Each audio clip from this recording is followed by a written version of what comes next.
باللہ من الشیطان الرجیم بسم اللہ الرحمن الرحیم وبہ نستعین وہو خیر ناصر ومعین وصلی اللہ علی سیدنا مولانا بالقاسم محمد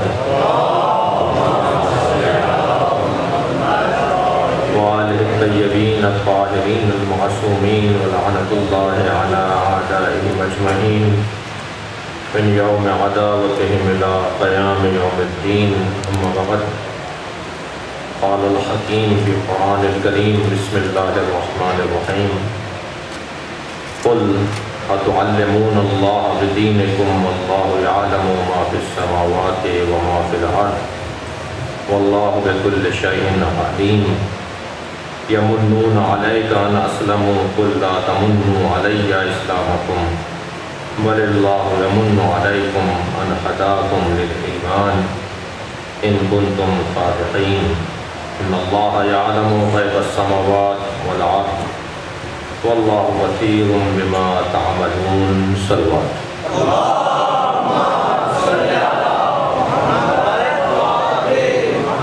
سورہ مبارکہ حجرات کی 16ویں 17ویں اور 18ویں آیت یعنی آخری 3 آیتوں پر آج غور کریں گے، اور کل کی مجلس میں پورے اس سورے کا خلاصہ اور اس سورے کو ایک مکمل نگاہ میں کیا ہمیں پیغام مل رہا ہے اس کا بیان ہوگا۔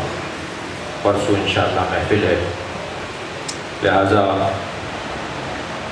سورہ مبارکہ حجرات جو قرآن مجید کا 49واں سورہ ہے اور مدینہ منورہ میں سرکار پر نازل ہوا ہے، اور اس کے 18 آیتیں ہیں، اور یہ اخلاقیات اور تہذیب اور آداب سماج، آداب خانوادہ سے متعلق ہماری رہنمائی کر رہا ہے۔ اس کی جن 3 آیتوں پر آج غور کرنا ہے، اس کا ترجمہ اور اس کی مختصر تفسیر جو بزرگوں نے بیان کی ہے، جو علماء نے لکھی ہے، اس کا انتہائی مختصر سے بیان کے ساتھ ابھی آپ کی خدمت میں پیش کروں۔ اور گزشتہ آیات جو اس سورے کی تھیں وہ ہر روز ہم دہراتے ہیں، ذکر فإن الذکر تنفع المؤمنین کے قاعدے کے مطابق بار بار دہراؤ، اس لیے کہ دہرانے سے مومنین کو فائدہ پہنچتا ہے۔ بار بار ایک چیز کو دہرانا گڑھے مردوں کو اکھاڑنا نہیں ہے، بلکہ بار بار ایک چیز کو دہرانا انسان کے فائدے میں ہے، اور انسان کا مزاج یہی ہے کہ اسے بار بار بتایا جائے اور سمجھایا جائے۔ ہم سے نہ کہا جائے کہ یہ 1400 سال پرانا قصہ بار بار دہراتے ہیں۔ قرآن نے قاعدہ یہ دیا ہے کہ اچھی باتوں کو دہراؤ تاکہ انہیں دہرانے سے تمہاری طبیعت پر اچھا اثر پڑے۔ صلوات پڑھے گا۔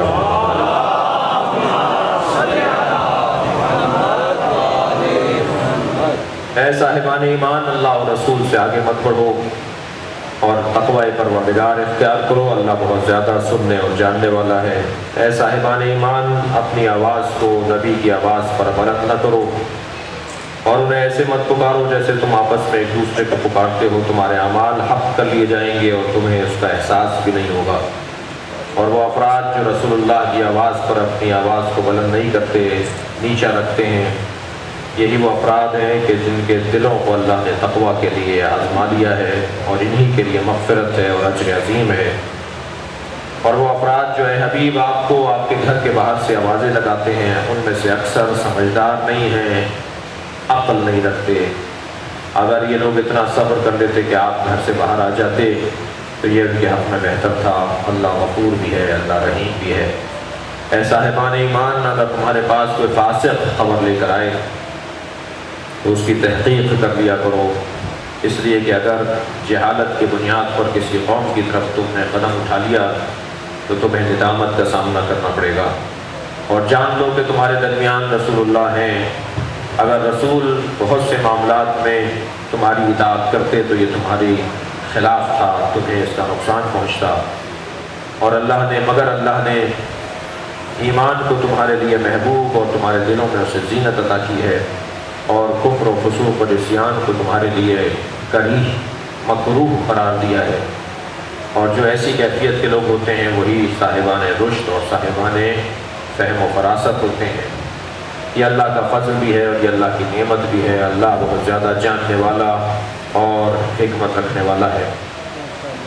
اگر مومنین کے دو گروہوں میں آپس میں قتال اور جھگڑا ہو جائے تو تم پر فرض بنتا ہے کہ تم ان کے درمیان صلح کرواؤ، اور اگر ان میں سے ایک دوسرے پہ بغاوت کر رہا ہو اور بات ماننے کو تیار نہ ہو تو تم بھی اس کے خلاف ہو جاؤ، اور اس وقت تک اس کے خلاف رہو جب تک کہ وہ اللہ کے امر کے آگے جھک نہ جائے، اور جب وہ اللہ کے امر کے آگے جھک جائے تو پھر ان کے درمیان عدل و قسط کے ذریعے سے انصاف کرو، فیصلہ کرو، اور اللہ انصاف کے ذریعے سے فیصلہ کرنے والوں کو پسند کرتا ہے۔ مومنین آپس میں بھائی بھائی ہیں اور بھائیوں کے درمیان صلح اور آشتی رہنا چاہیے۔ تقوی پروردگار اختیار کرو، شاید کہ اللہ تم پہ رحم کرے۔ اے صاحبان ایمان، خبردار کسی قوم کا مذاق مت بنایا کرو، اس لیے کہ اگر تم نے مذاق بنایا تو کیا معلوم کہ دوسرا جس کا مذاق بنایا گیا وہ تم سے بہتر ہو، اور خواتین بھی کسی دوسری خواتین کا مذاق نہ بنائے، اس لیے کہ ہو سکتا ہے وہ تم سے بہتر ہو۔ خبردار کسی کو نام مت رکھو، کسی کے دل آزاری نہ کرو، اور برے ناموں سے کسی کو مت پکارو، اس لیے کہ ایمان کے بعد یہ بدترین فسوق اور بہترین فسق ہے، اور اگر کوئی توبہ کرنے کے لیے تیار نہیں ہے تو یہی وہ فرد ہے جو ظالم ہے۔ اے صاحبان ایمان، اکثر گمانوں سے پرہیز کیا کرو، اس لیے کہ بعض گمان گناہ ہیں، اور تجسس نہ کیا کرو، ٹوک نہ لگایا کرو، کسی کے ذاتی معاملات میں اور گھریلو معاملات میں تجسس نہ کیا کرو، اور ایک دوسرے کی غیبت نہ کیا کرو۔ کیا تم میں سے کوئی پسند کرے گا کہ اپنے مردہ بھائی کا گوشت کھائے؟ فَكَرِهْتُمُوهُ، تمہیں اس سے کراہت آتی ہے، بس تمہیں اس سے کراہت آتی ہے۔ اللہ کا تقوی اختیار رکھو، اللہ بہت زیادہ توبہ قبول کرنے والا رحیم ہے۔ اے لوگو، اے انسانوں، اللہ نے تمہیں ایک مرد اور ایک عورت سے پیدا کیا ہے، اور تمہیں مختلف قبیلوں میں اور مختلف خاندانوں میں تقسیم کیا ہے تاکہ تم پہچانے جا سکو، اور اللہ کے نزدیک اگر کوئی مکرم ہے تو وہ ہے کہ جو صاحب تقوی ہے۔ اللہ علیم بھی ہے اور خبیر بھی ہے۔ آراب نے کہا کہ ہم ایمان لے آئے، تو آپ ان سے کہہ دیجئے کہ تم ایمان نہیں لے کر آئے بلکہ تم اسلام لے کر آئے ہو، اور ابھی ایمان تمہارے دلوں میں داخل نہیں ہوا، اور اگر اللہ اور رسول کی اطاعت کرو گے تو تمہارے اعمال میں سے کچھ کم نہیں ہوگا۔ اللہ غفور بھی ہے، اللہ رحیم بھی ہے۔ اے صاحبان، بے تحقیق صاحبان ایمان کی نشانی یہ ہے کہ جو اللہ پر اور رسول پر ایمان محکم رکھتے ہیں، اور ایمان کے بعد شک نہیں کرتے، محکم ایمان رکھتے ہیں، اور اللہ کی راہ میں اپنے مال اور اپنی جان کے ذریعے سے جہاد کرتے ہیں، وہی لوگ سچے لوگ ہیں۔ یہاں تک ہم کل پہنچے تھے، اور آج جو 16ویں آیت ہے اس پر ہم غور کر رہے ہیں۔ قُلْ أَتُعَلِّمُونَ اللَّهَ بِدِينِكُمْ، اے میرے حبیب ان سے کہہ دو کہ کیا تم بتاؤ گے کہ تمہارا دین کیا ہے؟ کیا تم اللہ کو بتاؤ گے؟ تم بتاؤ گے اللہ کو اپنے دین کے بارے میں کہ ہم اتنا دین لے آئے اور ہم اتنا کچھ کرتے ہیں اور اتنا کچھ نمازیں پڑھتے ہیں اور اتنے روزے رکھتے ہیں اور اتنا حج کیے ہم نے، اور ہمارے پاس اتنا دین ہے، ہمارے پاس اتنا تقویٰ ہے۔ قُلْ أَتُعَلِّمُونَ اللَّهَ بِدِينِكُمْ، تم اپنے دین کے بارے میں تم بتاؤ گے اللہ کو۔ وَاللَّهُ يَعْلَمُ مَا فِي السَّمَاوَاتِ، تم کیا ہو؟ اللہ تو ہر اس چیز کو جانتا ہے جو آسمانوں میں ہے، وَمَا فِي الْأَرْضِ، اور جو زمینوں میں ہے۔ اللہ تمہارے دلوں کا حال نہیں جانتا ہوگا، تم بتاؤ گے اللہ کو کہ ہمارے پاس دین کتنا ہے؟ اللہ آسمانوں اور زمینوں کے حال کو جانتا ہے۔ وَاللَّهُ بِكُلِّ شَيْءٍ عَلِيمٌ، بلکہ زمین اور آسمان کہہ کر تمہیں بتا دیا گیا، ورنہ اللہ تو شے کے بارے میں جانتا ہے، اس کائنات کے ذرے ذرے کے بارے میں جانتا ہے۔ اللہ ہر شے کے اوپر علم رکھنے والا ہے۔ اس کے بعد ارشاد ہوا یمنون علیک ان اسلموا، اے میرے حبیب یہ افراد تم پر منت اور احسان جتلاتے ہیں، تم پر احسان جتلاتے ہیں کہ وہ اسلام لے آئے۔ اے میرے حبیب یہ تمہارے مسلمان، یہ تم پر کلمہ پڑھنے والے، یہ تم پر احسان جتلاتے ہیں کہ یہ اسلام لے آئے، تو اے میرے حبیب ان سے کہہ دو لا تمنوا علیہ اسلامکم، تم اپنے اسلام کا مجھ پہ احسان مت جتلاؤ، تم مجھے یہ نہ بتاؤ کہ تم اسلام لے آئے ہو، تم نے کوئی احسان کر لیا ہے۔ بل اللہ یمن علیکم، بلکہ اللہ ہے جس نے تم پر احسان کیا ہے۔ اللہ نے تمہیں مسلمان قرار دیا، یہ اللہ کا تم پہ احسان ہے۔ تم علی کے ماننے والے ہو، یہ اللہ کا تم پہ احسان ہے۔ تم اگر نماز پڑھتے ہو، یہ اللہ کا تم پہ احسان ہے۔ تم اگر روزہ رکھ رہے ہو تو یہ اللہ کا تم پہ احسان ہے۔ اللہ کے اوپر تمہارا کوئی احسان نہیں ہے، الٹا اللہ مقروض نہیں ہوا ہے تمہارا۔ جیسے ایک ڈاکٹر جب مطب کھولتا ہے تو سارے محلے کے مریض آ کر اگر ڈاکٹر سے کہیں کہ ڈاکٹر صاحب ہمارا احسان ہے کہ آپ نے مطب کھول لیا، کتنی بے وقوفی کی بات ہے۔ مریض اگر ڈاکٹر سے کہیں کہ ہمارا احسان ہے کہ آپ نے مطب کھولا ہے، ہمارا احسان ہے کہ آپ کی دکان چلے گی، ہمارا احسان ہے کہ آپ کا مطب کے اوپر رش رہے گا اور ہم آئیں گے آپ کے علاج کروانے کے لیے، یہ بے وقوفی کی بات ہے۔ ڈاکٹر کا احسان ہے کہ تمہارے محلے میں اس نے مطب کھول لیا ہے تاکہ تمہیں بیماریوں سے بچائے، تاکہ تمہیں حیوانیت سے نکالے۔ اسلام کی بات کر رہا ہوں، تاکہ اسلام حیوانیت سے نکالے، تاکہ اسلام جو ہے وہ ہمیں انسان حقیقی پر ہونے پر اور اسلام میں انسان حقیقی ہونے کا موقع دے۔ اے میرے حبیب ان سے کہو کہ تم نے کوئی احسان نہیں کیا، بل اللہ یمن علیکم، بلکہ اللہ کا تم پہ احسان ہے کہ ہداکم للایمان ان کنتم صادقین، اگر تم ایمان میں سچے ہو تو یہ اللہ کا احسان ہے کہ تمہیں مومن قرار دیا ہے۔ ان اللہ یعلم غیب السماوات والارض، اور اللہ آسمانوں اور زمینوں میں جو غیب ہے، چھپی ہوئی چیزیں ہیں، ان کا جاننے والا ہے۔ واللہ بصیر بما تعملون، اور جو تم کر رہے ہوتے ہو، چاہے بند کمرے میں کر رہے ہو، چاہے چھپ کر کوئی کام کر رہے ہو، اللہ بصیر ہے ہر اس عمل کے اوپر جو تم انجام دے رہے ہوتے ہو۔ اللہ دیکھ رہا ہے، بصیر ہے جی، باصر نہیں ہے، بصیر ہے۔ عالم اور ہوتا ہے، علیم اور ہوتا ہے، باصر اور ہوتا ہے، بصیر اور ہوتا ہے، ناصر اور ہوتا ہے، نصیر اور ہوتا ہے۔ یہ صرف مبالغہ کا صیغہ نہیں ہے، بلکہ یہاں پر کیفیت کو بیان کیا جا رہا ہے۔ مثلا ناصر بھی مددگار کو کہتے ہیں اور نصیر بھی مددگار کو کہتے ہیں، مگر دونوں میں فرق ہے۔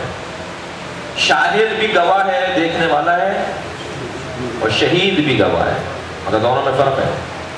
اسی طرح عالم بھی جاننے والا ہے، علیم بھی جاننے والا ہے، مگر دونوں کی شدت اور ضعف میں فرق ہے، دونوں کی کیفیت رویت میں فرق ہے، کیفیت علمی میں فرق ہے، گواہی کی کیفیت میں فرق ہے شاہد اور شہید کی۔ مثلا شاہد جو ہے وہ گواہ ہے، مگر ضروری نہیں ہے کہ اس نے آنکھوں سے دیکھا ہو، لیکن شہید کے لیے ضروری ہے کہ اس نے آنکھوں سے بھی دیکھا ہو۔ مثلا ایک آدمی گواہی دیتا ہے کچھ قرائن کی بنیاد پر، کچھ اشاروں کی بنیاد پر گواہ بن جاتا ہے، ایک کہتا ہے میں نے اپنی آنکھوں سے دیکھا ہے۔ شہد شاہد من اہلہا، وہ جو زلیخا کے خاندان سے ایک فرد نے، اس بچے نے گواہی دی، وہ قرائن کی بنیاد پہ تھی۔ ان قمیصہ قد من قبل، اگر قمیص آگے سے پھٹی ہوئی ہے، اگر قمیص پیچھے سے پھٹی ہوئی ہے تو معاف کیجیے، اگر قمیص آگے سے پھٹی ہوئی ہے تو یہ سچ کہہ رہی ہے، اور اگر پیچھے سے پھٹی ہوئی ہے تو یہ جھوٹ کہہ رہی ہے۔ یہ قرینے کی بنیاد پہ گواہی ہے، جو حضرت یوسف اور زلیخا کا قصہ ہے۔ لیکن ایک مرتبہ کہا جاتا ہے وَاسْتَشْهِدُوا شَهِيدَيْنِ مِن رِجَالِكُمْ، تم دو مردوں کو لے کر آؤ جنہوں نے آنکھوں سے دیکھا ہو۔ وہاں لفظ شہید استعمال ہوتا ہے، اور اللہ نے کبھی بھی اپنے آپ کو قرآن مجید میں شاہد نہیں کہا ہے، اگرچہ اللہ کے ناموں میں سے شاہد ہے، لیکن شہید اس کا اصلی نام ہے، جو دیکھنے والا ہے۔ پیغمبر کو بھی پروردگار عالم نے شہید کے نام سے یاد کیا ہے، مولا علی کو بھی قرآن میں اللہ نے شہید کے نام سے یاد کیا ہے۔ سورہ مبارکہ رات کی آخری آیت میں مولا علی کو بھی اللہ نے شہید کہا ہے۔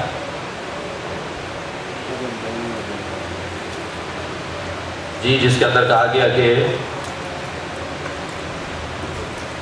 یہ لوگ آپ کی رسالت کا انکار کرتے ہیں تو کہہ دیجئے قل کفی باللہ شہیدا بینی و بینکم ومن عندہ علم الکتاب، ان سے کہہ دیجئے کہ میرے اور تمہارے درمیان گواہی کے لیے وہ گواہ ہے جو اللہ گواہ ہے، اور وہ جس کے پاس علم الکتاب ہے، شہیداً بینی و بینکم، یہاں بھی شہید کا لفظ استعمال تھا۔ اسی طرح بصیر اور باصر، دیکھنے والا اور زیادہ دیکھنے والا۔ مثلا ناصر جو ہے مدد کرنے والا ہے، مگر کبھی کبھی ممکن ہے وہ کہہ دے جی میں مدد نہیں کر سکتا، لیکن نصیر کبھی بھی مدد سے انکار نہیں کرے گا۔ نصیر مدد کرنے سے ہاتھ نہیں اٹھائے گا۔ ناصر اٹھا سکتا ہے، 10 دفعہ مدد کا موقع ملا، 9 دفعہ مدد کی، 1 دفعہ منع کر دیا میں نہیں کر سکتا، لیکن جو نصیر ہوگا وہ ہمیشہ مدد کرے گا، کبھی بھی مدد سے ہاتھ نہیں اٹھائے گا۔ اب فضیلت مولا علی بھی سنتے جائیے، پیغمبر اکرم سے اللہ کیا کہہ رہا ہے؟ مجھ سے دعا مانگو، قل رب ادخلنی مدخل صدق واخرجنی مخرج صدق، مجھ سے کہو یا اللہ مجھے ہر کام میں سچائی کے ساتھ داخلہ عطا فرما اور ہر کام میں سچائی کے ساتھ خارجہ عطا فرما۔ اس لیے کہ کسی کام کے اندر سچائی کے ساتھ داخلہ تو بہت دیکھنے میں آتا ہے، لیکن ضروری نہیں ہے کہ خارجہ بھی سچائی کے ساتھ ہو۔ بہت سارے لوگوں کا اول تو بہت اچھا ہوتا ہے، آخر خراب ہوتا ہے۔ بہت سارے لوگوں کا ابتدا تو بہت اچھی ہوتی ہے، اختتام بہت برا ہوتا ہے۔ نبی فرما رہے ہیں، نبی سے اللہ دعا کروا رہا ہے جب بھی مجھ سے دعا کرو تو دعا کرو رب ادخلنی مدخل صدق، یا اللہ مجھے سچائی کے ساتھ داخلہ عطا فرما، واخرجنی مخرج صدق، اور مجھے سچائی کے ساتھ خارجہ عطا فرما، یعنی میرا آغاز بھی اچھا ہو تو میرا انجام بھی اچھا ہو، میں آخر تک سچائی کے ساتھ رہوں۔ وَاجْعَلْنِي مِن لَّدُنْكَ سُلْطَانًا نَصِيرًا، اور مجھ سے کہو کہ اللہ مجھے اپنی جانب سے ایک سلطان نصیر عطا فرما۔ مولا علی کا قرآن میں نام نصیر ہے، صلوات پڑھے محمد و آل محمد۔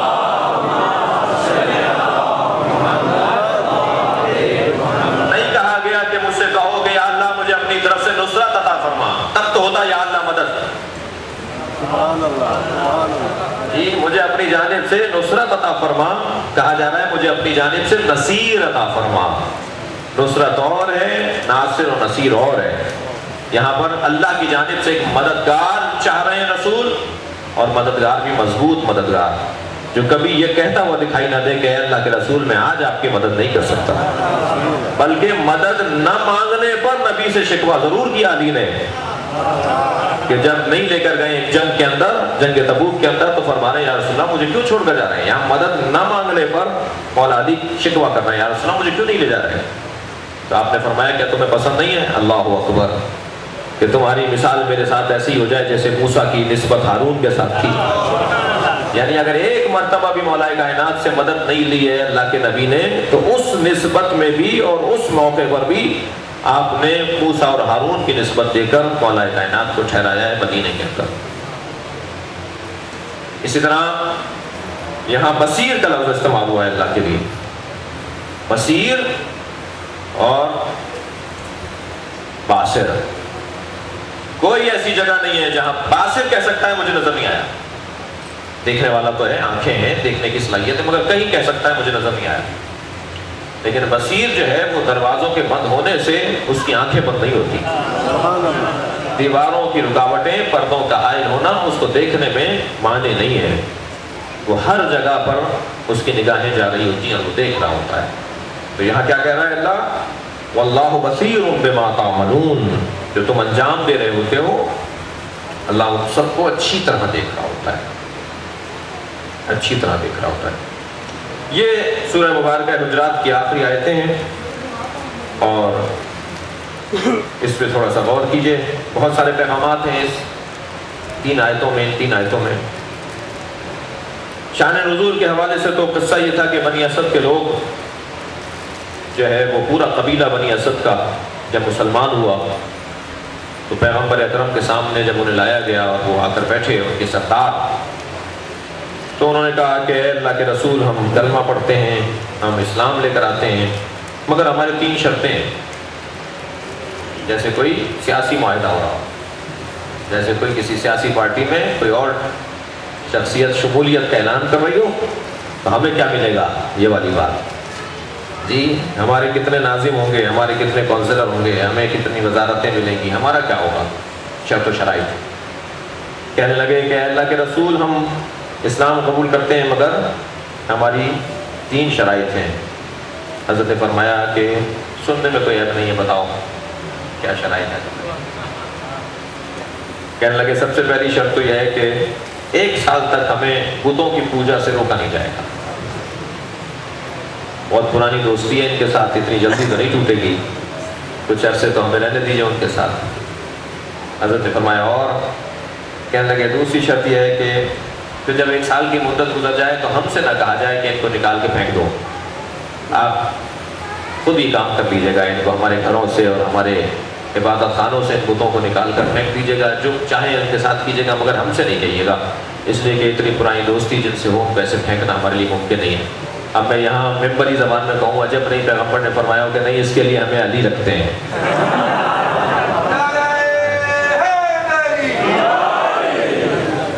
دوسری شرط ہم سے جو ہے وہ نہ کہا جائے کہ ہم انہیں خود توڑیں۔ تیسری شرط حضرت نے فرمایا اور کیا بات ہے؟ کہنے لگے تیسری شرط یہ ہے کہ ہمیں نماز سے معاف کر دیا جائے۔ یہ آیت نازل ہوئی، یہ آیت نازل ہوئی قل اتعلمون اللہ بدینکم واللہ یعلم ما فی السماوات وما فی الارض یمنون علیک ان اسلموا، تم اللہ پر احسان جتا رہے ہو کہ تم اسلام میں آئے؟ قل لا تمنوا علی اسلامکم، بلکہ تم میرے اوپر اسلام کا کوئی احسان نہ جتاؤ، بل اللہ یمن علیکم، بلکہ اللہ نے تمہارے اوپر احسان کیا ہے کہ تمہیں ایمان کی ہدایت دی ہے اگر تم سچے ہو۔ لہذا ان تینوں آیتوں کے اندر جو بہت سارے پیغام ہیں ان میں ذرا موٹی موٹی باتیں سن لیجیے، کیونکہ یقیناً ایک ایک لفظ کے اوپر غور کرنے کے لیے اس سے زیادہ کہیں وقت درکار ہے۔ قصہ تو پورا سن لیجیے۔ حضرت نے فرمایا نہیں، میں ایک بھی بات ماننے تو تیار نہیں، جاؤ، ہمیں تمہارے اسلام کی ضرورت نہیں ہے، تمہارے آنے سے کوئی ہمیں مضبوطی نہیں ملے گی اور تمہارے نہ آنے سے ہم کوئی کمزور نہیں پڑیں گے۔ حضرت نے فرمایا نہیں، حضرت نے فرمایا میں یہ اختیار ہی نہیں رکھتا کہ میں شرک کی تمہیں اجازت دے دوں، مجھے اللہ نے یہ اختیار ہی نہیں دیا کہ میں تمہیں اجازت دے دوں کہ تم بتوں کی پوجا کرو 1 سال تک۔ 1 لمحے کے لیے میں تمہیں بتوں کی پوجا کی اجازت نہیں دے سکتا، تم تو 1 سال کی اجازت مانگ رہے ہو۔ اگر تاریخی صفحے کا ایک جملہ کہہ دوں کہ جیسے پیغمبر نے یہاں فرمایا کہ میں 1 لمحے کے لیے تمہیں بتوں کی پوجا کی اجازت نہیں دیتا، ایسے ہی مولا کائنات نے ابن عباس سے کہا تھا کہ میں 1 لمحے کے لیے شام کے حاکم کو باقی نہیں دیکھنا چاہتا۔ یہ کیسے ممکن ہے کہ کفر کی مدد سے جو ہے وہ اسلام ترقی کرے؟ یہ کیسے ممکن ہے کہ بتوں کی مدد سے اللہ کی وحدانیت کو عام کیا جائے؟ حضرت نے فرمایا میں 1 لمحے کے لیے میں تمہیں اجازت نہیں دے سکتا کہ تم بتوں کی پوجا کرو، اور نماز کی معافی بھی میں نہیں دے سکتا، نماز کی معافی میرے ہاتھ میں نہیں ہے۔ رہ جاتی ہے توڑنے کی باتیں اور اتارنے کی باتیں، یہ کوئی ضروری نہیں ہے کہ ہم تمہیں سے کہیں کہ تم یہ کام کرو، لیکن یہ 2 چیزیں ہم نہیں مانیں گے۔ اسی طرح کچھ اور چیزیں بھی تھیں، اور باقاعدہ جیسے ایگریمنٹ کرنے آیا ہوں، جیسے کوئی معاہدہ کرنے آیا ہوں، تو حضرت نے فرمایا نہیں، ہمیں نہیں چاہیے تمہارا اسلام۔ یہاں جو ایک بڑا پیغام ہے ان میں سے یہ کہ کسی کے دباؤ میں آ کر اصولوں کو چھوڑنا یہ سیرت پیغمبر کے خلاف ہے۔ ادارے تباہ کیے جا سکتے ہیں، اصول نہیں چھوڑے جا سکتے، آدمی ضائع کیے جا سکتے ہیں، اصول نہیں چھوڑے جا سکتے، شخصیات کو چھوڑا جا سکتا ہے، اصول نہیں چھوڑے جا سکتے۔ مجھ سے آپ ہاتھ اٹھا سکتے ہیں، آپ سے میں ہاتھ اٹھا سکتا ہوں، اداروں سے ہم ہاتھ اٹھا سکتے ہیں، مگر اصولوں کو نہیں چھوڑ سکتے، اس لیے کہ یہ آنے جانے والی چیزیں ہیں، یہ آج نہیں، آج ہے کل نہیں ہوگی، کل نہیں تھے آج ہیں، لیکن اصول کی کوئی عمر نہیں ہوتی، اصول ہمیشہ اصول ہوتا ہے۔ یہ جوان سوال کرتا ہے کہ اسلام جدید دور کے ساتھ کیسے ہم آہنگ ہو سکتا ہے؟ 1400 سال پہلے آنے والا نظام آج 1400 سال کے جدید دور کے ساتھ کیسے ہم آہنگ ہوگا؟ زمانہ بدل رہا ہے، زمانہ مریخ پر جانے کی باتیں اور چاند پر کمر ڈالنے کی باتیں اور سمندر کی تہ تک اترنے کی باتیں، ستاروں کے احوال جاننے کی باتیں، زمانہ کہیں سے کہیں پہنچ گیا ہے، اسلام 14 سال پرانا دین ہے، کیسے اس سے ہمانگی ہوگی؟ وہاں جواب یہ دیا جائے گا کہ اسلام کا تعلق مادے سے نہیں ہے، اسلام کا تعلق اصولوں سے ہے۔ مادہ ضرور بدلا ہے 1400 سال میں، مگر اصول نہیں بدلے۔ اصول بدلنے کے لیے ہوتے بھی نہیں ہیں۔ اصول کیونکہ فطرت سے متعلق ہوتے ہیں، انسان کے بدن کے حالات تو بدلتے ہیں، انسان کی فطرت نہیں بدلتی۔ اوزار ضرور بدلتے ہیں، ہتھیار ضرور بدلتے ہیں، مزاج نہیں بدلتا۔ کل کا انسان بھی عادل تھا اور کل کا انسان بھی ظالم تھا، آج کا انسان بھی عادل ہے اور آج کا انسان بھی ظالم ہے۔ فرق اتنا ہے کہ کل کے ظالم انسان کو ظلم کرنے کے لیے تیر کی ضرورت تھی، نیزے کی ضرورت تھی، بھالے اور بچی کی ضرورت تھی۔ آج کا انسان جب ظلم کرتا ہے تو ایٹم بم، کیمیکل بم اور فضاؤں کو آلودہ کر کے آج حملہ کر رہا ہوتا ہے وہ۔ تو کیا انسان بدلا؟ کل کا انسان جب عدل و انصاف کو نافذ کرنا چاہتا تھا تو اس کے پاس وہ اوزار تھے، آج کا انسان جب عدل و انصاف کو نافذ کرتا ہے تو یہ اوزار ہے۔ مزاج میں کوئی فرق نہیں آیا ہے، طبیعت میں کوئی فرق نہیں آیا، انسان نہیں بدلا ہے، اوزار بدلے ہیں۔ اور اسلام کا تعلق مادی چیزوں سے نہیں ہے۔ اسلام پینٹ شرٹ کو اور ٹی شرٹ کو اور کوٹ کو اور پینٹ کو ممنوع قرار نہیں دیتا، نہ ہی اسلام شلوار قمیص کی تائید کرتا ہے، نہ ہی اسلام پجامے اور کرتے کو کہتا ہے کہ میرا لباس ہے، نہ ہی اسلام کہتا ہے کہ پینٹ شرٹ تمہارا لباس نہیں۔ اسلام کہتا ہے حیا کو برقرار رکھو چاہے کچھ بھی پہن لو۔ اسلام اصولوں پر مشتمل اور مجموعہ ہے اصولوں کا، اسے ان کپڑوں سے، ان سواریوں سے کوئی غرض نہیں ہے۔ وہ اگر معصوم کی زبان سے کسی سواری کی تعریف بھی کروا رہا ہے تو اس سواری کے مدتوں گزرنے کے بعد وہ صفات رہیں گی۔ مثلا آج انسان سواری کے لیے لینڈ کروزر، پتہ نہیں کیا کیا گاڑیاں، بڑی بڑی سواریاں استعمال کرتا ہے۔ کل کا انسان گھوڑے پر بیٹھتا تھا، اونٹ پر بیٹھتا تھا۔ ہم سمجھ رہے ہیں کہ آج انسان ترقی کر گیا، شاید مادی اعتبار سے انسان ترقی کر گیا ہو کیونکہ جلدی پہنچ جاتا ہے۔ کل کا انسان اگر مکے جاتا تھا حج کرنے کے لیے، زیارت کے لیے کربلا جاتا تھا تو 6 مہینے اور 8 مہینے کے بعد مسافر لوٹتا تھا، آج 1 ہفتے میں لوٹ آتا ہے۔ مادی طور پر تو یہ بہت تیزی سے گیا اور آ گیا، مگر جس سواری میں یہ بیٹھ کے جا رہا ہے وہ سواری سہولت کی ضرور ہے، مگر شاید بعض انسانی اصولوں کے خلاف ہو۔ ویسے بھی حضرت آیت اللہ خمینی نے فرمایا کہ اگر ایک مادی نعمت آئے گی جو تم مجبور بھی ہو گئے، تمہارے ہاتھ میں نہیں ہے، تمہیں زمانے کے ساتھ چلنا ہے، اپنے بچوں کو ان کے زمانے کی تعلیم دو، اپنے زمانے کی تعلیم نہیں دو۔ فرما رہے ہیں اپنے بچوں کو ان کے زمانے کی تعلیم دو، اپنے زمانے کی تعلیم نہیں دو، اس لیے کہ تمہارے زمانے کی تعلیم اور رواج اور طریقہ کچھ اور تھا، ان کے زمانے کا رواج کچھ اور ہے۔ انہیں پیچھے نہیں لے کر آؤ، انہیں آگے بڑھاؤ۔ بہرحال آج کا انسان اگر مہنگی گاڑی میں بھی بیٹھتا ہے تو یہ گاڑی پہلے ذلیل کرتی ہے پھر بٹھاتی ہے، گردن جھکواتی ہے، پھر آپ کو بیٹھنا پڑتا ہے گاڑی میں۔ لیکن کل کی سواری میں جب بیٹھتے تھے تو سینہ چوڑا کر کے گھوڑے پر بیٹھتے تھے۔ ہم سمجھ رہے ہیں کہ ہم نے ترقی کی ہے۔ اگر مادی ترقی کے اندر بھی ہم دوڑ کرتے ہوئے یہاں تک پہنچے تو اس میں بھی وہ ہمیں ایک اعتبار سے ذلیل و خوار کر رہی ہے، مگر ہم سمجھ رہے ہیں کہ ہم ترقی یافتہ ہیں۔ پھر بھی اسلام کا مادی چیزوں سے کوئی سروکار نہیں ہے۔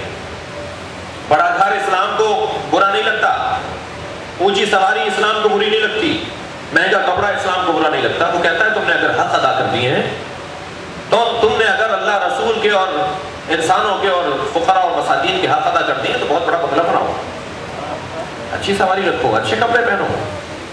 یہ اسلام پروردگار عالم نے کافروں کی، معاف کیجیے گا، یہ دنیا اللہ نے کافروں کے لیے نہیں بنائی ہے، یہ دنیا اللہ نے مومنوں کے لیے بنائی ہے۔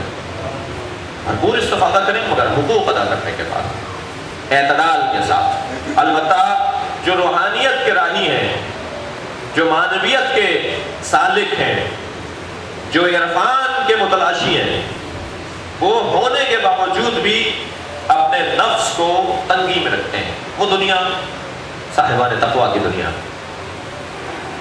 مسلمان ہونا پھر بھی کل کی جو ہماری گفتگو تھی اس کی روشنی میں پھر بھی آسان ہے، لیکن مومن اور متقی ہونا جسے مولوی نہج البلاغہ کے خطبہ حمام کے اندر ارشاد فرما رہے ہیں. لہذا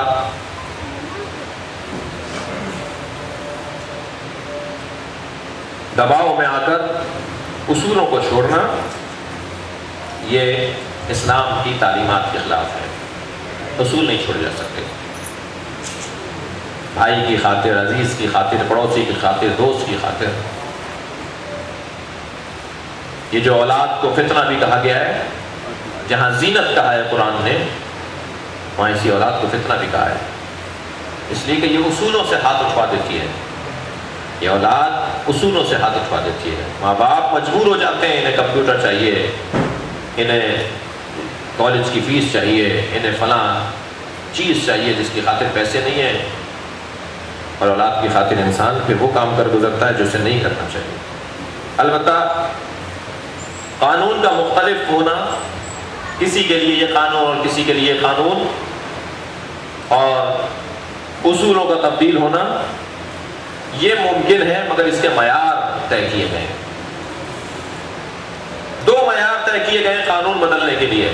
کسی کے لیے قانون نہیں بدلے گا، کسی کے لیے کوئی رعایت نہیں ہے، سب کے لیے ایک جیسی رعایت ہے، مگر دو چیزیں اگر کسی کے پاس ہیں تو اس کو رعایت ملے گی، اس کا خیال کیا جائے گا، اس کا احترام نسبتاً زیادہ کیا جائے گا، وہ برابر نہیں ہوگا. اس لیے کہ اسلام دین مساوات نہیں ہے، اسلام دین عدل ہے. البتہ ہم نے ایک مجلس میں کہا ہے کہ اصل مساوات بھی معاشرے کے اندر ہے. وہ اصل مساوات انسان کی بنیاد پر ہے. یہ بھی انسان ہے، یہ بھی انسان ہے، اسے بھی روٹی چاہیے، اسے بھی روٹی چاہیے، اسے بھی گھر چاہیے، اسے بھی گھر پر چاہیے. جس بنیاد پر مساوات اسلام پیش کر رہا ہے وہ انسانی حوالے سے ہے. لیکن اگر کسی کو کچھ فضیلت کا عنوان دینا ہے تو اس کی بنیاد پر مساوات اسلام میں، مواسات اور عدل ہے اسلام میں. اور اس کے دو معیار ہیں. اگر آپ کو فرق رکھنا ہے کہیں تو دو معیارات کی بنیاد پر. ایک السابقون السابقون اولئک المقربون. قرآن نے ایک قاعدہ یہ دے دیا، خبردار پرانے لوگوں کو نئے لوگوں کے برابر مت سمجھنا، برے وقت کے لوگوں کو اچھے وقت کے لوگوں کے ساتھ مت جوڑنا، سوکھے پتے کھانے والوں کو مرغ مسلم کھانے والوں کے ساتھ مت جوڑنا. ان دونوں میں فرق ہے. ایک نے مشکل وقت گزارا ہے. اسی بنیاد پر سرکار حضرت خدیجہ الکبریٰ کے لیے فرماتے تھے، اپنی ازواج سے، جب ان کی ازواج میں سے بعض نے کہا کہ اللہ نے آپ کو بہترین ازواج دے دی اور خدیجہ سے زیادہ اچھی بیویاں دے دی، حضرت نے فرمایا یہ تم سے کس نے کہا ہے؟ حضرت نے فرمایا نہیں، خبردار خدیجہ کو کسی سے مقایسہ مت کرنا، وہ میرے برے وقت کی ساتھی ہے. جب کوئی میرا ساتھ دینے کو تیار نہیں تھا، عظمت بی بی پہ صلوات پڑھے بابا سے بڑھا.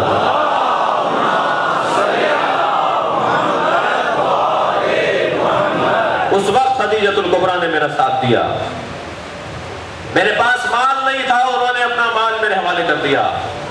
ان کے علاوہ میرے پاس اللہ نے کسی اور زوجہ سے اولاد نہیں دی، ان کی اولاد میری اولاد کہلائے گی. ان سے مجھے اللہ نے اولاد عطا کی ہے. لہذا ایک قاعدہ تو یہ ہے. اب نبی اگر فرق ڈال رہے ہیں موجودہ ازواج میں اور مرحومہ زوجہ میں تو اس لیے کہ السابقون السابقون اولئک المقربون. اصحاب بدر کا مقام کچھ اور ہے، شہداء احد کا مقام کچھ اور ہے، ہجرت کرنے والے مہاجرین کا مقام کچھ اور ہے، مہاجرین کو اپنے گھروں میں بسانے والے انصار کا مقام کچھ اور ہے، شہر ابی طالب میں رہنے والے خانوادہ پیغمبر کا مقام کچھ اور ہے. یہ سب برابر نہیں ہے. حضرت عمار یاسر اور حضرت سمیہ کا مقام کچھ اور ہے، اس لیے کہ وہ پہلے مسلمان بھی ہیں اور پہلے شہید بھی ہیں تاریخ میں. یہ سب برابر نہیں ہے، سب کو برابر نہیں کہا جائے گا. یہ بھونڈا نظریہ ہے کہ سب کے سب برابر ہیں. سب کے سب برابر نہیں ہے. قرآن کہہ رہا ہے السابقون السابقون اولئک المقربون. سابق جو ہیں وہ مقرب ہیں، وہ قریب ترین. فطرت بھی اسی بات کی طرف رہنمائی کرتی ہے، مزاج بھی اور طبیعت بھی اسی بات کی طرف رہنمائی کرتی ہے. جو پرانے ساتھی ہوتے ہیں ان کا مقام کچھ اور ہوتا ہے. ایک تو معیار یہ ہے کہ اگر آپ کو فرق ڈالنا ہے تو اس بنیاد پر لہذا مگر یہ دونوں معیار ملیں گے، ابھی دوسرا بتا رہا ہوں، یہ دونوں ملیں گے پلس ہوں گے تو بات بنے گی، تو مجھے چاہوں گا اگر ایک چیز ہو دوسری نہ ہو ان دونوں معیار میں، جو دوسرا معیار ابھی میں عرض کر رہا ہوں، تو پھر بات نہیں بنے گی۔ سابق ہو مگر دوسرا معیار نہ ہو۔ دوسرا معیار کیا ہے؟ ان اکرمکم عند اللہ اتقاکم، تم میں اللہ کے نزدیک مکرم وہ ہے کہ جو صاحب تقوی ہے۔ ان دونوں کو جوڑیں گے تو پھر قاعدہ کسوٹی پوری بنے گی۔ بڑی الجھنیں دور ہوں گی اس فارمولے سے جو آج میں آپ کو دے رہا ہوں، بچوں کو دے رہا ہوں۔ بزرگوں کے لیے کوئی نئی بات نہیں کر رہا، میں انہیں پڑھا نہیں رہا۔ جوان، آج کی نسل کے جوان ذرا کسوٹی لے کے جائیں، یہ دونوں چیزوں کو پلس کریں گے تو ایک اصول بنے گا۔ اگر صرف السابقون السابقون اولئک المقربون ہو تو پھر طلحہ و زبیر بھی سامنے آ جائیں گے، سابقون ہیں۔ لیکن اگر اس کے ساتھ پلس کریں کہ ان اکرمکم عند اللہ اتقاکم، اگر صاحب تقوی ہوگے تو پھر تمہاری فضیلت بنے گی۔ پچھلے والوں کا احترام اس وجہ سے کہ متقی ہوں، پچھلے والوں کا احترام اس وجہ سے کہ متقی ہوں، یعنی پچھلا اپنا سارا کردار اور اپنی ریاضت اور اپنی محنت کو لے کر آئے ہوں آج تک، آج بھی وہ صاحب تقوی ہیں، اور بڑی تعداد میں الحمدللہ نبی مکرم کے اصحاب اور نبی مکرم کا ساتھ دینے والے اس معیار کے اوپر پورا اترتے ہیں۔ اصحاب پیغمبر جو بدر میں شہید ہو گئے، سلام اور درود ہو ان صحابیوں پر۔ جو جنگ احد میں شہید ہو گئے، درود و سلام ہو ان اصحاب پیغمبر پر۔ میں نہیں کہہ رہا، مولا علی نے نہج البلاغہ میں اصحاب پیغمبر کی تعریف کی ہے، ان پہ درود و سلام ہو جائے، ان کی مدح و ستائش کی ہے مولا علی نے نہج البلاغہ میں۔ نبی مکرم کے ساتھ آنے والے افراد، ہجرت کرنے والی شخصیات، مہاجرین، مشکلات میں ساتھ دینے والے لوگ، مگر کسوٹی بنے گی کہ السابقون کے ساتھ ان اکرمکم عند اللہ، ان دونوں کو ملائیں گے تو ایک نتیجہ نکلے گا۔ یہاں اس آیت کریمہ کے اندر ان تینوں آیات میں جو پہلی آیت ہے کہ جو اپنے دین کا اظہار کر رہے ہیں، ہم بڑے دیندار ہیں، ہم بڑے مسلمان ہیں۔ بعض لوگوں کو آپ نے بھی دیکھا ہوگا کہ جتا رہے ہوتے ہیں کہ ہماری تو نماز قضا نہیں ہوتی، ہم تو خمس برابر دے رہے ہیں، ہم تو اتنی دفعہ حج بھی کر کے آ گئے، زیارتیں بھی نہیں چھٹتی ہم سے، اور صاحب نماز شب کا بھی تذکرہ ہو رہا ہوتا ہے کہ ہم نماز شب بھی پڑھتے ہیں۔ اللہ اس طرح کی گفتگو کو پسند نہیں کرتا، رسول کو، نبی کو، اہل بیت کو اس طرح کی گفتگو پسند نہیں ہے۔ اگر کرتے ہو تو مبارک کو، اسے اظہار مت کرو۔ بہت ساری چیزیں ہیں جو چھپانے سے بڑھتی ہیں، بتانے سے کم ہو جاتی ہیں۔ خاص طور پر روحانی مسائل جو ہیں، معنویت اور روحانیت کے جو مسائل ہیں، اس میں جتنا چھپایا جائے گا اتنا ہی اس میں طاقت زیادہ ایجاد ہوگی، اور جتنا اس کو گنایا جائے گا، بتایا جائے گا، اتنا ہی اس کی حیثیت اور طاقت کم ہوتی چلی جائے گی۔ ویسے بھی ریاکاری صرف اور صرف عمل میں نہیں ہے، ریاکاری عقیدے میں بھی ہے۔ میں تو مولا کائنات کو یہ مانتا ہوں، میرے نزدیک تو وہ ولایت تکوینی رکھتے ہیں، میرے نزدیک تو وہ عالم غیب ہیں، علم غیب رکھتے ہیں، جتا کر بتا کر اسے اپنے آپ کو دوسروں پر فوقیت دینا کہ میرا اچھا عقیدہ ہے۔ تو جہاں عمل میں ریاکاری ہے وہاں عقیدے میں بھی ریاکاری ہے، اور جیسے عمل کی ریاکاری عمل کو برباد کرتی ہے، ایسے ہی عقیدے کی ریاکاری بھی عقیدے کو ختم کر دے گی۔ اور خاص طور پر عقیدے اور نظریے کی جہاں تک بات ہے، اسے تو حق ہے بولنے کا جو تبلیغ کی کیفیت میں ہے اور تبلیغ کی حیثیت میں ہے، لیکن جہاں میں تبلیغ کی حیثیت میں نہیں ہوں، دو رد کے طور پر سوال کر لیے جائیں تو ہونٹ خشک ہونا شروع ہو جائیں گے، پانی مانگیں گے۔ آپ کا یہ نظریہ ہے، اس پہ یہ اعتراض ہے، جواب دیجیے۔ تو معلوم ہے یا غصہ ہونے لگیں گے، یا گھبرانے لگیں گے، یا بھاگنے لگیں گے۔ آپ کا عقیدہ ہے، آپ مطمئن، خاموش رہیے، اس عقیدے کو مضبوط کیجیے۔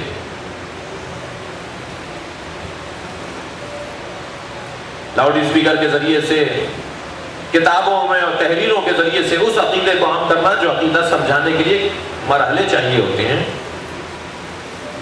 ایک جس نے نرسری کے جی پہلی دوسری نہیں پڑھی ہوگی، اسے میٹرک کا جب آپ نصاب پڑھائیں گے تو ریئیکشن ہوگا یا نہیں ہوگا؟ وہ بچہ سمجھے گا بات کو، وہ جوان رد عمل بڑا شدید دے گا۔ شاید وہ تعلیم سے ہی ہاتھ اٹھا لے، شاید وہ اسکول سے ہی نفرت کرنا شروع کر دے، شاید وہ اساتذہ سے اور ٹیچر سے اور سمجھانے والوں اور ہدایت دینے والوں سے نفرت کرنے لگے۔ تو خدمت کی ہے کہ آپ نے، میں نے، جسے ابھی بنیادی طور پر اہل بیت کے فضائل کی الف بے نہیں پتا، میں اگر اسے سمجھانے بیٹھ جاؤں کہ اہل بیت ولایت تکوینی رکھتے ہیں، وہ کیسے سمجھے گا؟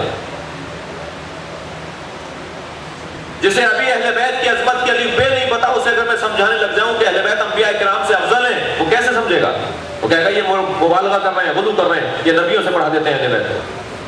یہ جو ریئیکشن آتا ہے، یہ رد عمل جو آتا ہے، وہ صحیح آتا ہے، فطری طور پر وہ صحیح مخالفت کرتا ہے، اس لیے کہ اس کی بنیاد بنی بھی نہیں ہے۔ ہم نے اہل بیت کو انتہائی اونچی کلاس کا پیش کرنے کی کوشش کی ہے، ہم نے اہل بیت کی جو بنیادی تعلیم ہے اہل بیت کی عظمت اور فضیلت کی، وہ ہم نے نہیں دی انہیں۔ میں اپنے آپ سے گلہ کر رہا ہوں، آپ سے کوئی گلہ نہیں ہے، ہم نے اہل بیت کو پہنچایا ہی نہیں ابھی معاشرے میں۔ یہ ہو نہیں سکتا کہ کوئی خوشبو کو جان لے کہ یہ خوشبو ہے اور اس کو استعمال نہ کرے اور اس کے وہ قریب نہ جائے۔ ہم نے اہل بیت کو نہیں پہنچایا۔ اور اگر ایک اور گلہ اور شکوہ کروں کہ ہم نے اہل بیت سے دور کیا ہے لوگوں کو، بقول ایک صاحب کہ شیعت بہت اچھی ہے مگر شیعہ فلاں، اب میں کہہ دوں گا تو ناراضگی نہ ہو جائے۔ شیعہ جذب نہیں کر رہا غیر شیعہ کو اپنی طرف، ہمیں بہت کچھ کرنے کی ضرورت ہے، بہت اہتمام کی ضرورت ہے۔ اس فلسفے کو اگر میں اپنے ذہن میں بٹھا لوں، جو ٹیچنگ کا فلسفہ ہے، جو تعلیم دینے کا اور تدریس کرنے کا فلسفہ ہے، جب تک بیس اور بنیاد بنی بھی نہیں ہوگی، اعلیٰ کلاس کی بات سمجھ میں نہیں آئے گی۔ دلیل لے لیجئے، نوروز کی روایت جس صحابی نے کی ہے، جس مولا کے چاہنے والے نے اور مولا کے ایک خاص عزیز شاگرد نے کی ہے، ان کا نام ہے معلّہ ابن خنیس۔ نوروز کی روایت حضرت معلّہ ابن خنیس سے نقل کی ہے، امام جعفر صادق علیہ السلام کے شاگرد۔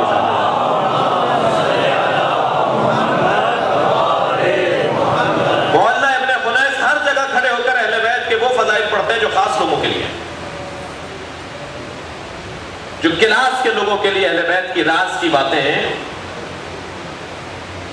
وہ ہر جگہ بیان کر رہے ہوتے ہیں۔ چوک پہ کھڑے ہیں تو چار لوگوں میں کھڑے ہیں، تو جو کون سن رہا ہے کون نہیں سن رہا۔ تو حضرت کو جب یہ علم ہوا تو حضرت نے انہیں خط لکھا، مولا ہم نے سنا ہے کہ تم ہماری فضیلت اور ہمارے مقام اور ہماری منزلت کو ہر اس شخص کے سامنے بیان کر دیتے ہو کہ جو سمجھے گا نہیں اس بات کو۔ میرے خیال سے یہ روایت کافی ہے میری ہدایت کے لیے، مجھے سمجھانے کے لیے کہ مجھے کہاں کیا بات کرنی چاہیے، کس مجمع میں کیا بات کرنی چاہیے، اور اس بات کا مجھے احساس کرنا چاہیے کہ لاؤڈ اسپیکر کی آواز کہاں تک جا رہی ہے، اپنی مجالس میں، اپنے اجتماعات کے اندر کون کون سن رہا ہے۔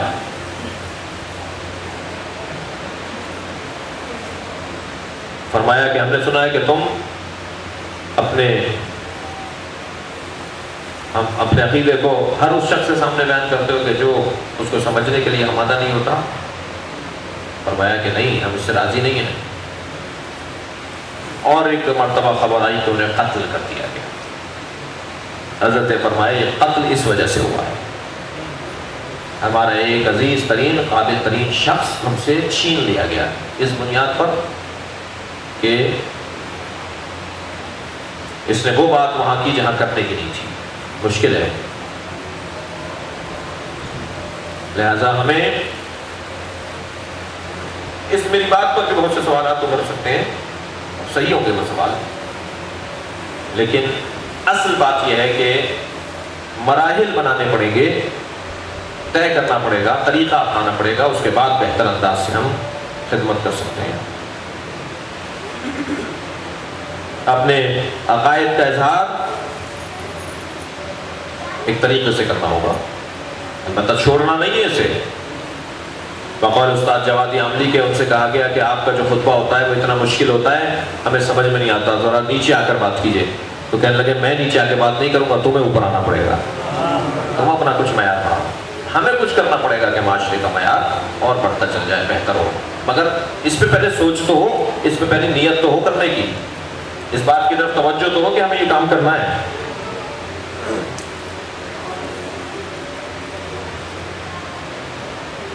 اور یہ دین اللہ کی ایک بہت بڑی نعمت ہے، یہ دین جو ہم نے اپنایا ہے یہ ہمارا اللہ پر کوئی احسان نہیں ہے بلکہ اللہ کا ہم پر احسان ہے۔ جناب زہرا اپنے خطبہ فدقیہ میں فرماتی ہیں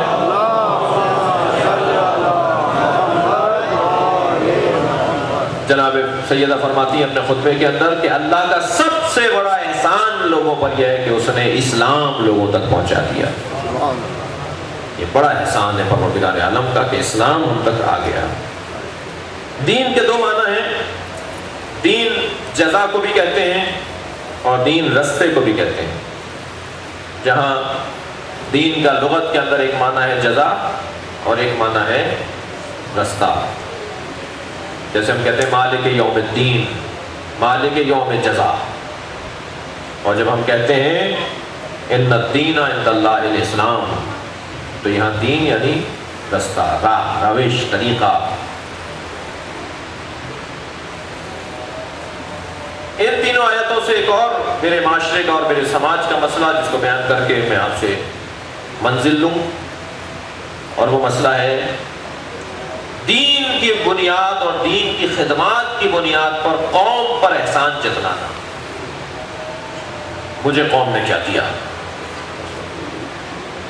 میں نے یہ دے دیا، مجھے قوم نے کیا دیا، میں نے اپنا وقت استعمال کیا، میں نے فلاں جیل کاٹی، میں نے فلاں ڈنڈا کھایا، میں نے فلاں FIR برداشت کی، میں نے فلاں مشکلات کا سامنا کیا، میں نے قوم کے لیے کیا، ہم نے قوم کے لیے کیا، لیکن مجھے قوم نے کچھ نہیں دیا۔ یہ آیت اس کی بھی اصلاح کر رہی ہے، اس انسان کی بھی اصلاح کر رہی ہے۔ خبردار، احسان کس بات کا جتلا رہے ہو؟ تمہیں جو عزت ملی ہے، شہرت ملی ہے، احترام ملا ہے، مقام ملا ہے، نہیں بھی ملا تو یہ تمہارا کوئی احسان نہیں ہے قوم و ملت کے اوپر۔ ایک طبقہ دکھائی دیتا ہے کہ ہم یہ کام کرنے کو تو تیار ہیں، قوم کیا کرے گی ہمارے ساتھ؟ تو قوم سے کوئی سودا ہو رہا ہے، قوم سے کوئی ہمارا معاملہ طے پا رہا ہے۔ اگر میرا وظیفہ یعنی میری ذمہ داری بنتی ہے تو قوم اکیلا کر جائے، مجھے بالکل ساتھ نہ دے میرا، اس وقت بھی مجھے ایسے ہی آب و تاب کے ساتھ خدمت کرنی ہے جیسے اگر قوم بھرپور ساتھ دے رہی ہو تب کرنی ہے۔ اللہ کی خاطر کام کرنے والے مجمع کی بنیاد پر کام نہیں کرتے، اللہ کی خاطر کام کرنے والے تائیدوں کے منتظر نہیں ہوتے، حمایتوں کے منتظر نہیں ہوتے، نعروں کے منتظر نہیں ہوتے۔ مجمع اگر ان کے ساتھ ہوگا تو وہ کچھ کر پائیں گے، ورنہ نہیں کر پائیں گے۔ نہیں عزیزان گرامی، جو ذمہ داری ادا کرنے والے ہوتے ہیں وہ یہ نہیں دیکھتے کہ مجمع کتنا ہے۔ فرما رہے میرے مولا کہ اگر سارا عرب میری دشمنی میں آ جائے تب بھی میں انہیں پیٹھ دکھا کر نہیں جاؤں گا، میں اکیلا بھی ان کا مقابلہ کروں گا۔ یا جنگ احد کے اندر 13 افراد رہ گئے تھے، یا بعد میں 16 افراد لکھے ہیں، اور سب ساتھ چھوڑ کے چلے گئے تھے، سینکڑوں بلکہ ہزاروں لوگ ساتھ چھوڑ کر چلے گئے، تو علی جس آب و تاب کے ساتھ ہزاروں کے ساتھ مل کر لڑ رہے تھے، یہ 13 اور 16 افراد کے ساتھ بھی اسی کوشش اور اسی شوق کے ساتھ مولا تلوار چلا رہے تھے۔ حضرت فرمایا مجمع کی بنیاد پر لڑنے نہیں آیا تھا، میں اپنے عقیدے کی بنیاد پر لڑنے آیا تھا۔ تو مجھے اپنی ذمہ داری دیکھنی ہے، مجھے اپنا فریضہ دیکھنا ہے، میری ذمہ داری کیا بنتی ہے، کوئی ساتھ دینے والا ہے یا نہیں ہے۔ انما اعدکم بواحدہ، اللہ کہہ رہا ہے میں تمہیں ایک نصیحت کرتا ہوں۔ پورے قرآن میں اللہ نے ایک نصیحت کی ہے، اتنا بڑا قرآن اللہ نے ایک نصیحت کی، میں تمہیں ایک نصیحت کرتا ہوں اور نصیحتیں اللہ نہیں کر رہا۔ انما اعدکم بواحدہ، اللہ کی خاطر، ان تقوموا للہ، اللہ کی خاطر قیام کرو، جو تمہیں کرنا ہے وہ اللہ کی خاطر کرو۔ مثلا و فرادہ، اگر تم ایک ہو تب بھی کرو اور 2 ہو تو تب بھی کرو، یعنی 2 نہ ہو تو چھوڑ دیں، نہیں اگر 1 ہو تب بھی کرو، 2 ہو جائیں تب بھی ویسے ہی کرو جیسے تم 1 کی کیفیت میں کر رہے ہو۔ یہ صاحبان اختیار اور اداروں کے بنانے والے مؤسسین، ان کے لیے پیغام ہے قرآن مجید کا، ہمارے لیے، آپ کے لیے، کہ اگر ہم کچھ کر رہے ہیں یا کرنا چاہتے ہیں یا ہم نے کوئی خدمت کی ہے تو ہمارا کوئی احسان نہیں ہے قوم اور ملت کے اوپر، بلکہ اللہ کا ہم پر احسان ہے کہ اس نے ہمیں یہ موقع دیا ہے کہ ہم خدمت کر سکیں۔ چلیے اپنے ذہنوں کو ذرا ان صاحبان عظمت کی مصیبتوں کے ذکر کی طرف لے چلیے۔ یہ تعلیمات، یہ اخلاقیات، یہ تہذیب ان سالم لوگوں نے، ان حقیقی اور واقعی لوگوں نے ہم تک پہنچائی ہیں۔ کہ جنہوں نے اس کی خاطر، اس کو محفوظ کرنے کی خاطر اپنا بہت کچھ قربان کر دیا۔ آج کی اس مجلس میں مہمان بنائیے جناب زینب کو، بیوی سے کہیے بیوی ہمارے اوپر اپنا لطف خاص اور اپنی نگاہ خاص روانہ کریں، بیوی ہماری اس مجلس کو دیکھیں۔ ہم بلا سکتے ہیں بیوی کو اپنی مجلس میں، خلوص اور سچائی اگر سب میں ہو، یقیناً ہے، تو جتنا یہ خلوص و سچائی میری آپ کی بڑھے گی اتنی بیوی کو ہم بلا سکتے ہیں اپنی محفل میں۔ بیوی اگر ہماری محفل میں آ گئی تو پھر کوئی ایسا شخص نہیں ہوگا جو اپنی مراد پا کر نہیں جائے گا۔ ہم سب یہاں ضرورت مند بیٹھے ہیں، ہر ایک کی ضرورت اس کی نسبت ہے۔ ہم سب یہاں حاجتیں لے کر آئے ہیں، ہم سب محتاج ہیں، فقیر ہیں، حاجت مند ہیں، اور جملہ کہوں عقیدت سے بھرپور۔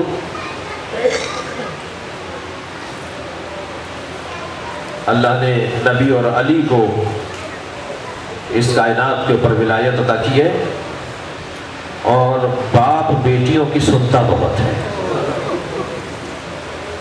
چلیے جناب زینب سے کہیں کہ اپنے نانا سے ہمارے لیے توفیق، شفاعت، رحمت، مغفرت۔ چلیے جناب زینب سے کہیں آپ اپنے بابا علی سے ہمارے لیے توفیقات مانگ کر دے دیجئے۔ آپ کے بابا آپ کی وجہ سے دے دیں گے، نبی آپ کی وجہ سے دے دیں گے۔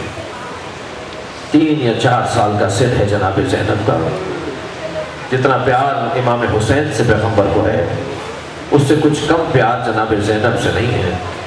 بہت چاہتے ہیں پیغمبر اپنی نواسی کو، بڑا پیار ہے نبی کو اپنی نواسی سے۔ 3 یا 4 سال کا سن ہے جناب زینب کا۔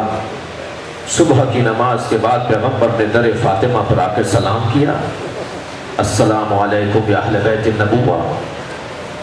جناب زینب نے دروازہ کھول دیا، نانا کو سلام کیا، نانا سلام۔ نواسی کو آگے بڑھ کر سرکار نے پیار کیا، فرمانے لگی نانا میں نے خواب دیکھا ہے، مجھے خواب کی تعبیر چاہیے۔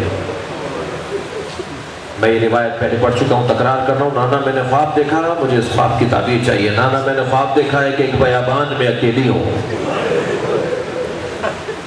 نانا میں نے خواب دیکھا جو رات گزری ہے کہ میں ایک بیابان میں اکیلی ہوں، اور ایک مرتبہ تیز آندھی چلی ہے، اور آندھی اتنی تیز تھی کہ میرے پیر زمین سے اکھڑ رہے تھے۔